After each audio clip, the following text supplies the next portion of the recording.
Cher Salman Rushdie, vous ne vous êtes jamais résigné au silence.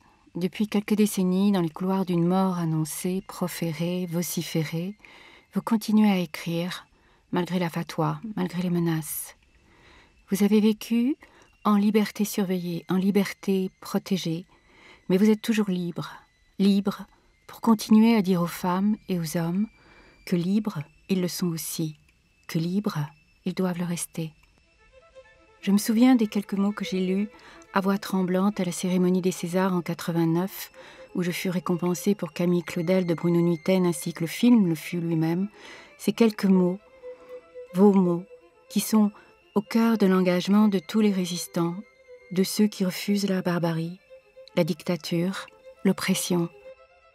La volonté, c'est de ne pas être d'accord, de ne pas se soumettre, s'opposer.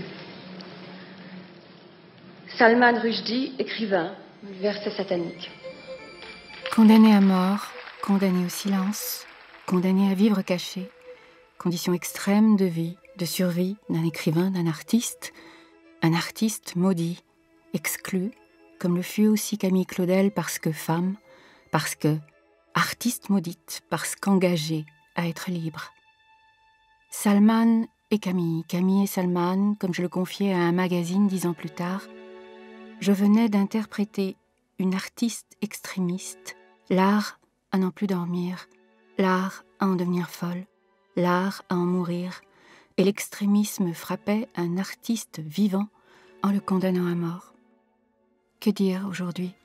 Des victimes par centaines, par milliers, des attentats, des viols, des assassinats, des guerres, des cris de haine qui réveillent tous les extrémismes en Orient comme en Occident, des extrémismes religieux et politiques qui prennent pour cible celles et ceux qui ne croient pas, qui ne pensent pas comme eux. Cette haine maligne se propage et toute différence devient une raison suffisante pour condamner, injurier, blesser et tuer. Sexisme, xénophobie, homophobie, stigmatisation, discrimination, exclusion. Que dire aujourd'hui? Peut-être lire un autre passage des versets sataniques, livre prophétique qui dénonçait les prophètes du mal.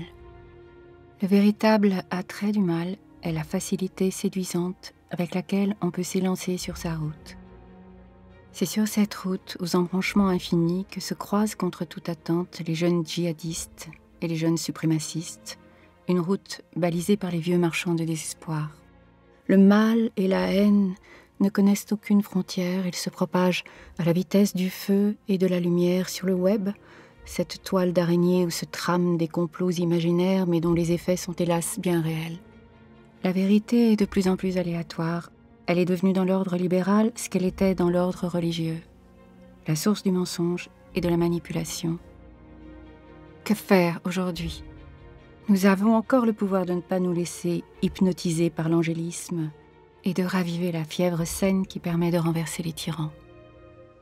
Cher Salman, avec les versets sataniques, vous avez ouvert nos yeux sur l'imminence du danger d'un règne de la terreur, mais nous n'avons pas voulu le regarder en face. Qu'en sera-t-il avec The Golden House, votre nouveau roman? L'avenir nous le dira. Que votre immense courage visionnaire vous ait rendu destiné à écrire pour être libre, pour que nous puissions rester libres? Oui. Merci Salman Rushdie. Isabelle Adjani.